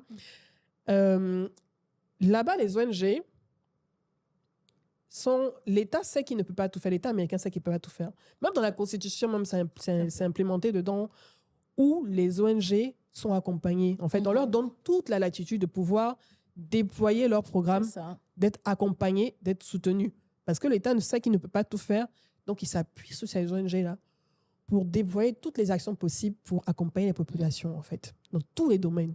Que ce soit des PME, que ce soit dans tous les domaines, en fait. Ça, Et on a ce carrefour-là, où, à un moment donné, toi, tu peux te décourager. Parce que pour pouvoir te déployer partout, ça demande des moyens. Pour l'instant, tu es dans certaines zones. Mais comment tu fais pour aller au-delà sans accompagnement, sans financement? Oui, le privé, le secteur privé, c'est important. Mais la reconnaissance aussi de l'État, pourquoi pas? C'est important. Et même l'État peut encourager le secteur privé. Bien parce sûr. que est-ce que j'ai vu une stratégie à Berlin pour un des groupes qui était très intéressant. C'est-à-dire que ils ont un certain fonctionnement qui n'est peut-être pas le nôtre, mais qui se ressemble un peu, surtout quand on prend la décentralisation. Donc, une entreprise privée, par exemple, mais s'il y a des mesures incitatives et qu'on emmène les uns et les autres à comprendre que... Parce que mine de rien, le travail que nous on fait demain, là, c'est les entreprises qui vont les recruter. C'est eux qui vont avoir une main-d'œuvre qualifiée. Donc, quelque part, il faut qu'on arrive à faire comprendre aux entreprises qu'en investissant dans ce type de programme, mais vous ne jetez pas l'argent par la fenêtre. Vous investissez au contraire pour vous-même. Mhm. Mais il faut aussi que l'État arrive à se dire, voici moi mon rôle. Mon rôle, c'est peut-être un rôle de régulateur ou un rôle de celui qui Facilitateur. facilitateur, qui crée le cadre. Mais le cadre, qu'est-ce que tu mets dedans? Voici le rôle que les ONG jouent. Voici les entreprises qu'on encourage à accompagner ces ONG. Ceux qui le feront, voici peut-être tel facile. C'est vrai qu'il y a quand même ça dans les textes, mais on peut les actualiser, les recycler Exactement. et communiquer là-dessus et inciter les uns et les autres à pouvoir le faire. Parce que c'est clair, les budgets dans les ministères vont jamais suffire. Ils vont faire, mais on va rester toujours dans ce saupoudrage. On ne va pas avoir d'impact réel, Oui. alors que chacun peut contribuer. Et là, je suis en train de travailler sur une thèse. Et l'un des éléments que je veux aborder dans cette thèse, c'est justement les fonds domestiques. Parce que clairement, si on arrive à lever des fonds propres dans nos pays. Par exemple, la Caisse nationale de prévoyance sociale, les retraites, ce genre de choses. Ce genre de choses. Comme en Europe. Quand on a nos propres fonds. Aujourd'hui, Dinex Africa, c'est un programme africain, c'est un programme ivoirien. Si Dinex Africa est financé par des entreprises africaines à 70%, Dinex Africa a 100%, sinon 90% de chances d'être périn. Parce que quand vous recevez des fonds, les fonds s'inscrivent dans une stratégie bien précise qui n'ont peut-être rien à voir avec vos stratégies en interne. Alors que ce qu'on est en train de faire avec Dinex, on répond aux besoins de l'Afrique. Exactement. Donc, dans cette démarche que je vais faire, ce que je vais essayer, en tout cas, de démontrer tant que je pourrai, c'est de dire il faut qu'on ait des fonds domestiques. Mais c'est clair que je suis quand même consciente que ces fonds domestiques-là vont nécessiter la création de champions locaux. Parce que pour que les Ivoiriens puissent donner, pour que les Ivoiriens puissent... Il faut qu'ils soient forts. C'est ça. Il faut que ce soit des entreprises ivoiriennes qui ont beaucoup d'argent, qui produisent des chiffres d'affaires en milliards et qui sont capables d'investir, de donner une partie philanthropique dans des projets comme le tien. Des projets. Et ça, on le voit très bien au Maroc. Et ça, je vais essayer de le démontrer en espérant que cette démarche puisse avoir un écho favorable, parce que clairement, une entreprise ivoirienne qui a, en tout cas, si on a assez de champions locaux, et clairement, l'État peut même en griffe leur faire injonction de contribuer à l'émulation de cette génération. Mais si c'est X ou Y, mais tu ne peux pas leur imposer. Ils viennent, ils font ce qu'ils ont à faire, mais ton urgence n'est pas leur urgence. Ils sont venus pour faire du chiffre. Mais celui qui est là localement, qui est ivoirien, qui a son entreprise qui est ivoirienne, c'est des Ivoiriens qui achètent ses produits, mais il a intérêt à ce que les Ivoiriens sachent que ce qu'ils lui donnent, il retourne une partie à la communauté. Et à la formation et à l'éducation de la nouvelle génération. Et donc ça, c'est tout un cycle, parce que tu te rends compte, bon, l'État va contribuer, les entreprises privées, on a une attente, mais ces entreprises privées, il faut qu'elles soient fortes, comme tu le dis, il faut qu'elles aient du cash, il faut qu'elles aient une position. Et ça, on revient toujours encore à l'État qui va mettre le cadre, qui va accompagner les uns et les autres, et surtout emmener les gens à comprendre que les ONG, ce n'est plus le truc d'avant où c'était un petit groupe à qui on donne l'argent qui va faire. Non, non, non. Aujourd'hui, on est des acteurs et on est des parties prenantes dans la société au même titre que les uns et les autres. Et en plus, avec la nouvelle, je crois qu'il y a une nouvelle loi et tout qui renforce en fait la surveillance même des ONG, parce qu'on vous donne un statut en tant qu'ONG, mais l'État est en train de scruter même les yeux, même sur les financements que vous recevez par rapport au blanchiment d'argent. Donc, en même temps, on serre la vis, mais en même temps, il faut donner aussi beaucoup de moyens à ces ONG, surtout locales, de pouvoir facilement se financer grâce à ces genres d'actions où les entreprises locales elles-mêmes ont la possibilité de mettre des moyens dans ces ONG pour les rendre beaucoup plus fortes. Voilà. Et du coup, si on a des entreprises locales qui sont très fortes, qui contribuent, mais ça évite tout ça. C'est parce qu'il n'y a pas de fonds en interne qu'on est obligé d'aller chercher.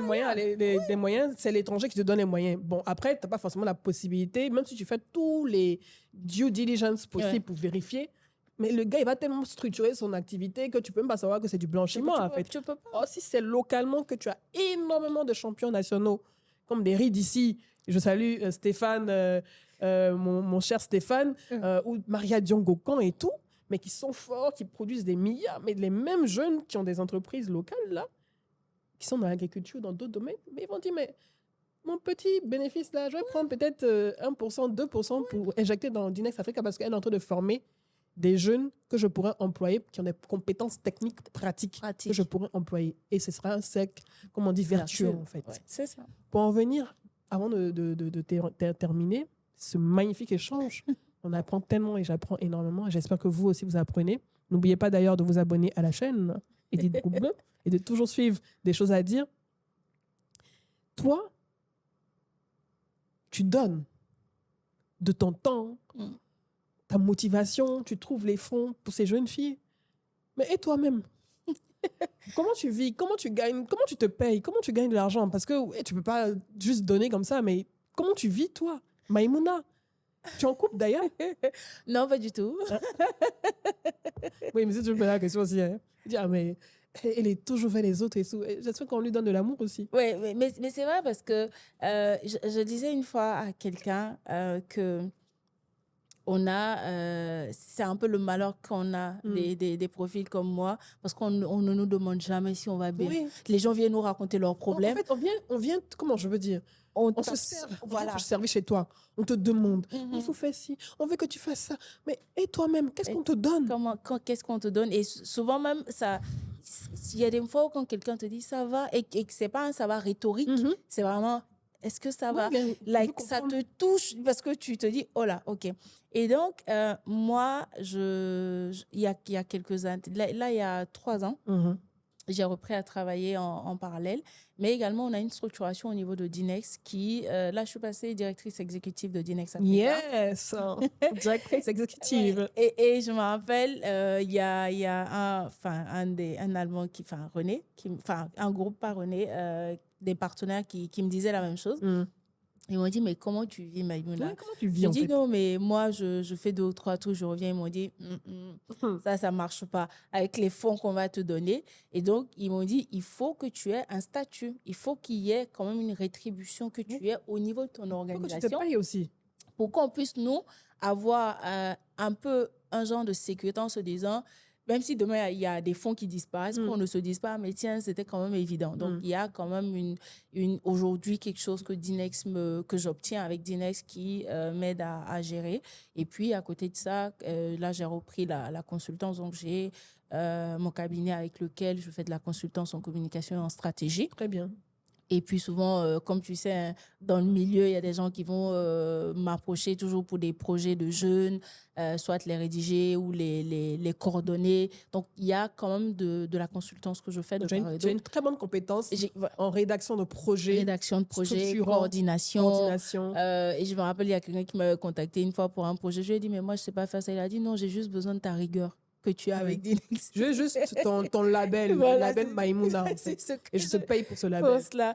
Et ça, c'était la première fois. Et du coup, je me suis dit, j'ai dit, Tu fais une apparemment, opportunité business? ouais, Ben ça peut marcher, quoi. Ben oui. Et du coup, donc, j'ai quand même ça. Mais là, j'ai quand même repris parce que l'un des éléments, c'est avec Dinex, c'était ça. À un moment, je me suis assise, j'ai dit, mais j'accompagne les uns et les autres à réaliser leurs rêves. Mais qu'est-ce qu'il en est de toi-même, tes propres rêves? Donc oui. là, j'ai vraiment repris. Donc, j'ai essayé de trouver l'équilibre avec les actions de Dinex. Et puis, il y a des choses que j'aime bien. Moi, j'ai toujours aimé faire de la communication. Donc là, j'ai repris depuis 2 à 3 ans. Maintenant, j'accompagne un peu, pas vraiment full-time. Je fais du C'est 50-50. ça. Donc, je travaille un peu sur ça. J'accompagne des projets. Et puis, bon, là, j'ai encore d'autres idées qui fusent. Donc C'est ça. là, mais quand même, je reste toujours dans l'entrepreneuriat. Toujours dans l'entrepreneuriat social C'est ça. également. Tu as quel âge? Alors, j'ai 34 ans. 34 ans, mais tu es jeune. Oh là là. Tu es toute belle en plus. Merci. J'ai perçu déjà au départ, hein, quand tu expliquais un peu ton parcours et tout, et puis même quand on s'est rencontrés la première fois et jusqu'à présent, ta personnalité, tu as du caractère. Mm. Tu sais ce que tu veux. Tu es déterminé. Et quand tu as quelque chose, tu as une vision, tu y vas jusqu'au bout en fait. Et tu n'es pas dispersé. Mm. Tu es très concentrée, très Un rigoureuse peu trop. dans ce que tu fais. Est-ce que parmi tout ce que je viens de citer, il y a d'autres traits de caractère que les gens qui te côtoient, qui te voient, ne savent pas de toi? C'est le moment, en fait, de le dire. Je pense que tu as un peu résumé et tout. Tu n'es pas timide, ça c'est clair. Non, je sais. Tu es réservée, non? Je sais. Souvent, je pense que je suis une fausse extravertie. Ah, tu es une fausse Je pense. Mais est-ce que quand, par exemple, tu es dans des événements, tu organises des choses et tout, à un moment, tu te sens drainer, ton énergie est drainée, ou bien toi, tu n'as pas de... Tu as une énergie constante. Même quand tu finis un événement, tu as toujours cette énergie, tu vas toujours vers les autres, en fait. Alors, bon, c'est un peu bizarre. Quand j'ai un événement, je suis stressée. Mais dès que je le termine, je veux faire un autre. Mais donc, Ah, du coup, mais reste ça, c'est pas mon cas. Hein. Oui. Moi-même, pour commencer même un événement, déjà, c'est que quand je finis, je veux juste que ça finisse pour aller me reposer. ah bon? Parce que mon Mais énergie moi, quand ça finit, descend très vite. alors moi, quand ça finit, j'ai le stress Les débuts, le tract. des débuts, comment ça va se passer. Mm. Et dès que ça se passe, là, j'enchaîne en même temps. Et souvent, c'est là où je me dis, il faut que mon cerveau apprenne à C'est ça. s'arrêter. Ouais. Et là, ce que j'essaie de faire de plus en plus, c'est de me... Parce que là, il y a quelques bouquins que je lis, donc qui m'emmènent à me remettre en cause, donc à trouver du temps pour moi, parce que ça, je ne sais pas le faire. C'est ça. Je donne trop et souvent, je me vide, j'oublie. Par contre, je me vide en termes d'émotions parce que où j'absorbe beaucoup, soit j'absorbe la tristesse des gens, je ne sais pas, il y a des Tu es gens comme empathique? ça, beaucoup. Ok. Je vais voir quelqu'un qui est Moi, je suis malade, très empathique. littéralement, je j'absorbe porte l'énergie. la maladie de la c'est ça. personne quand je Exactement. rentre. Et là, j'ai commencé à me dire, oh là, calm down, parce que c'est un peu dangereux pour toi. Mais une fois, il y a quelqu'un qui m'a dit, tu es un peu la poule aux œufs d'or. Si tu ne prends pas soin de toi, que quelque chose t'arrive, tout ce que tu es en train de faire va s'effondrer. Donc, de plus en plus, ce que j'essaie de faire, c'est de prendre du temps pour moi, de ne pas culpabiliser quand je m'achète des choses, Oui, de me fais-toi faire plaisir. de souvent me dire, aujourd'hui, je ne travaille pas, je prends un jour off et de ne pas culpabiliser. Parce ça. que ça, c'est des moments qui arrivent. Quand je ne travaille pas toujours une journée, je culpabilise. Quand je fais une journée, je n'ai pas écrit un truc pour dîner, que je n'ai pas regardé ça, je commence à stresser. Est-ce que machin... Et là, je commence à me dire, mais c'est bon. Tu as fait des choses. Donc, ça aussi, c'est un travail pour penser à toi. Va au spa, Voilà. fais-toi plaisir. Fais-toi plaisir. Va t'acheter des choses.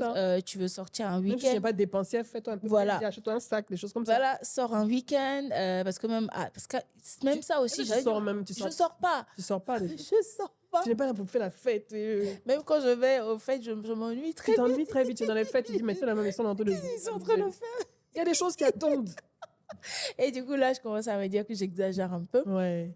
Il faut que je me détende, que je vive un peu, que j'ai de quoi. Et je taquine souvent les gens, je dis, ma vingtaine, j'ai de quoi raconter, mais la trentaine, j'ai rien du tout. Parce que quand je finis d'expliquer le boulot, comment on veut changer le monde, quand je finis ça, là, il n'y a plus rien. Tu n'as rien d'autre à dire, en fait. J'ai rien Dans d'autre. les affairages, des choses comme ça, copines, tout ça. Je suis perdue dans tout ça. Ouais. Il m'arrivait même à des moments de même pas avoir d'amis. Ouais. En fait, c'est après quand tu t'assois, tu te dis, mais en fait, je suis coupée du monde. Ouais. Je n'ai pas d'amis, je vais au travail, je rentre, je suis sur tel projet. Et ça, c'est des choses que j'essaie de corriger. Parce que souvent, quand les gens te regardent, ils pensent que tu es parfaite, que tout est... Je dis non, il y a des choses que je construis, il y a des choses que j'apprends, il y a des erreurs que je fais également aussi. Et je continue d'apprendre, de m'enrichir. Mais ça aussi, je pense que ça, peut-être les gens ne savent pas, mais je n'ai pas beaucoup d'amis. J'ai quasiment pas. Oui, parce que tu es concentré sur ton projet, sur Dinex Africa, qui est un peu ton bébé. Et comme tu dis, tu t'ennuies très vite. En fait, tu n'aimes pas les fioritures. Tu n'aimes pas les futilités. Tu es une activiste du changement. Tu cherches de l'impact. Et forcément, il y a forcément un côté où tu perds beaucoup. C'est ça. Donc, c'est dans les relations humaines. Que ça prend. Et même dans les loisirs. Tu as parlé de livres. Peut-être que toi, tu lis seulement les livres de développement personnel. Mais est-ce que tu regardes des films? Est-ce que tu te prends un week-end pour regarder des films, des séries, ce genre de choses? Alors, avant je le faisais bien. Et là, mais là, je suis en train de reprendre. Avant, j'aimais bien ça. Moi, mais je faisais ça aussi, tout ça. Non. Mais maintenant, à un moment, je me suis rendu compte que ma culture cinématographique s'appauvrissait. Je dis, mais les gens parlent de films, de séries. Moi, je ne peux rien dire. Tu vois? Donc, je me suis forcée, il y a, je crois, 5 ans. Mais là, maintenant, j'aime travailler. Non, mais là, maintenant, moi, je me suis dit, il faut que je trouve un équilibre. Faut que j'apprenne à sortir. Faut que je rencontre des gens. Faut que je voyage un peu si je suis fatiguée. Parce qu'après, je me suis dit, bon, à la fin... Mais au final, il n'y a rien parce que mes bébés, là, vont grandir. Là, il y en a beaucoup qui ont grandi. Elles font leur vie. Souvent, c'est moi qui leur dis, il faut me dire bonjour au moins parce qu'elles ont leur vie. Passe à autre chose, tu vois. En tout cas, je suis très contente pour toi et pour ce projet qui a énormément d'impact dans la communauté locale, mais aussi à l'extérieur. Tu changes des vies, comme je l'ai dit, ces jeunes filles qui grandissent, qui dans quelques années vont revenir vers toi en disant merci beaucoup Matata, tu m'as apporté énormément. Aujourd'hui, je travaille peut-être à la NASA ou bien je dirige une entreprise ivoirienne ou internationale où j'ai un poste de responsabilité et ce sera grâce à toi et à tous les efforts que tu mets dans la réussite de cette ONG Dinex Africa qui forme ces jeunes filles au métier du STEM, la robotique et tout. C'est pas forcément pour devenir data scientist, pour devenir informaticienne, non. C'est avoir déjà des skills, avoir des compétences techniques qu'elles peuvent appliquer dans n'importe quel secteur d'activité. Tu as des médecins aujourd'hui, grâce à ta formation, tu as plein d'autres qui sont dans d'autres domaines et tout. Mais le plus important, c'est le changement que tu opères dès la base. Parce que je trouve que dans notre système, on n'apprend pas aux enfants à rêver. C'est ça. Parce qu'on se dit que tu es dans un système qui est déjà tout tracé. Mais apprendre aux enfants à rêver, ça a un impact énorme. Et c'est ce que tu fais. Merci. Pour terminer, est-ce que tu as un dernier mot? Alors, mon dernier mot, ça serait déjà de te dire merci. C'était une très belle conversation. Moi, je suis la psychologue. Et du coup, dans mon coin, je commence à me dire, est-ce que j'en ai pas trop dit? Non, t'inquiète, tu as dit l'essentiel. Je me sens un peu, oui, mais parce que je ne suis pas un peu habituée à ça. Mais en tout cas, merci beaucoup. Et tout ce que je peux dire, c'est encore te remercier pour le soutien que tu portes à toute la communauté entrepreneuriale, la communauté tech. Te dire merci pour l'inspiration que tu es pour chacun et chacune d'entre nous. Et je suis contente, en tout cas, de pouvoir être dans ton pipe, de pouvoir t'envoyer des messages un peu tard dans la nuit avec des questions. Non, je suis un robot. Je suis à minuit, on dit elle est connectée. À 2 heures, elle est connectée. Mais elle n'a pas de vie. Elle n'a pas de mari. Mais surtout ça. Et puis, l'autre chose que je voulais dire, ça, c'est pour tout le monde, c'est qu'on peut faire beaucoup de choses. Je pense qu'aujourd'hui, on a un très beau pays qui est sur une très belle pente. Chacun d'entre nous a quelque chose à faire. L'éducation, ça doit être la base la priorité. de tout, la priorité.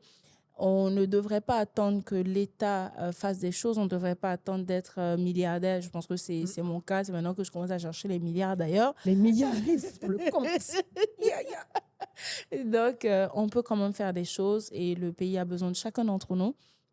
Il est important qu'on puisse investir. Et puis aux femmes, aux jeunes filles, aux femmes, ce que je pourrais dire aux femmes, c'est surtout de donner de leur temps.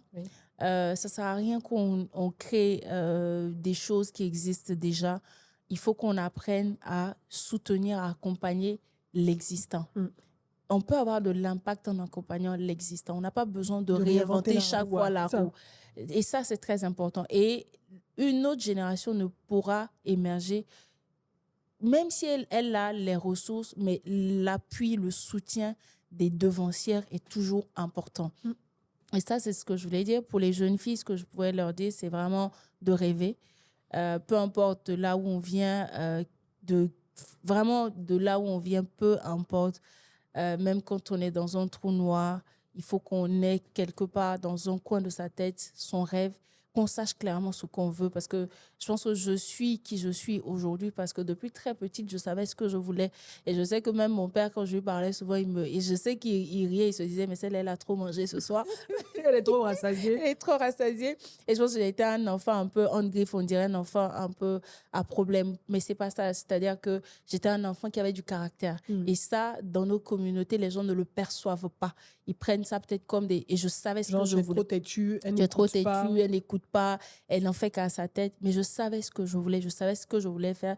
Mais surtout, c'était clair dans ma tête, je ne voulais pas que quelqu'un... Surtout que le départ, tu as dit que tes parents n'étaient pas scolarisés. Oui. Donc, ils auraient pu reproduire le même schéma avec toi, en fait. Avec en se disant, bon, tu as fait suffisamment, tu vas t'arrêter peut-être en 3e et tout. Mais ton caractère aussi a beaucoup joué, en fait. Mon caractère a beaucoup joué et on m'a rapporté quelque chose parce que moi, j'ai perdu ma mère tôt. Mais on m'a dit que ma mère avait toujours dit, elle n'est pas allée à l'école, mais ses enfants vont aller à l'école. Et ça, pour le petit souvenir que j'ai d'elle, une fois, je pense qu'on m'avait mise dehors parce que je n'avais pas mon livre de lecture.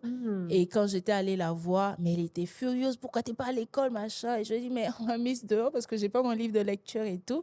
Et bien, elle ne comprenait pas. Après, bon, je pense que mon père, il s'est débrouillé. Il a pu acheter le livre.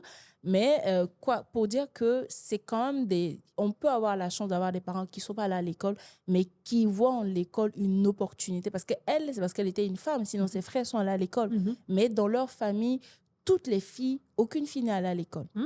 Mais les hommes sont allés à l'école parce qu'elle a même un de ses frères qui était médecin, qui est médecin, qui a travaillé à une organisation internationale. l'OMS et tout. Mais pour dire que il y avait quand même une opportunité qui avait été donnée aux garçons, qui n'avait pas été donnée aux filles. Donc, elle s'est dit, surtout qu'elle avait plus de filles. Ma mère a 5 filles, un garçon. Ouais. Donc, elle s'est dit, non, moi, mes enfants vont aller à l'école. Les filles vont aller, les garçons vont y aller. Donc, ça, c'était très important. Mais après, il y a le rêve qu'on se construit soi-même.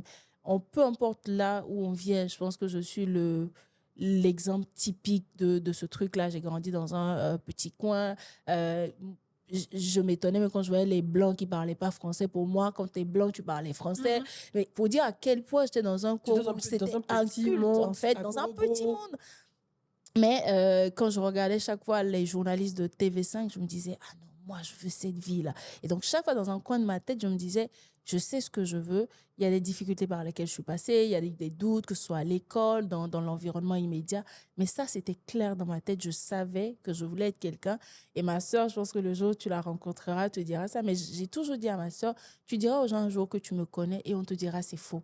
La fois dernière, elle me disait qu'elle a dit, elle était avec un de ses amis qui parlait d'une jeune dame, elle regarde la photo, elle dit, c'est ma petite soeur, elle me dit, hé, Mariam, Tu pardon. mens. Donc, elle est C'est un venue grain. m'a bien insultée. La vision s'est opérée finalement. Mais pour dire que j'y ai cru, j'y ai travaillé. Donc, chaque fois, en tout cas, que je rencontre des jeunes femmes, ce que je leur dis, arrêtez de laisser la société ou le monde, l'environnement extérieur vous influencer et modifier.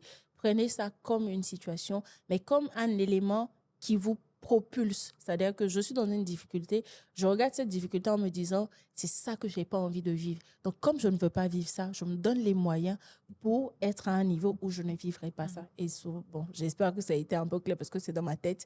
Donc, je ne sais pas si c'est assez très, clair. très, très clair. Je pense que ton message va beaucoup toucher et les hommes et les femmes, surtout les jeunes filles en fait, qui peut-être à ce moment précis de leur vie sont en train de réfléchir à ce qu'elles vont faire, comment elles vont se projeter, qu'est-ce que l'avenir leur réserve en fait. Tout n'est pas rose. Rien ne sera jamais rose. La vie est tellement difficile, tellement dure. Mais si on peut se projeter, rêver, pourquoi pas essayer? C'est important d'essayer. On n'a qu'une seule vie et elle est tellement courte. Yeah. Il faut toujours essayer, même quand c'est dur. En tout cas, c'était un plaisir de te recevoir. Merci. Et moi, j'aurai encore le plaisir de vous retrouver pour un prochain épisode des choses à dire. Maïmouna avait des choses à dire. Elle les a dites. Et moi, je vous dis à bientôt. À très, très vite. Ciao.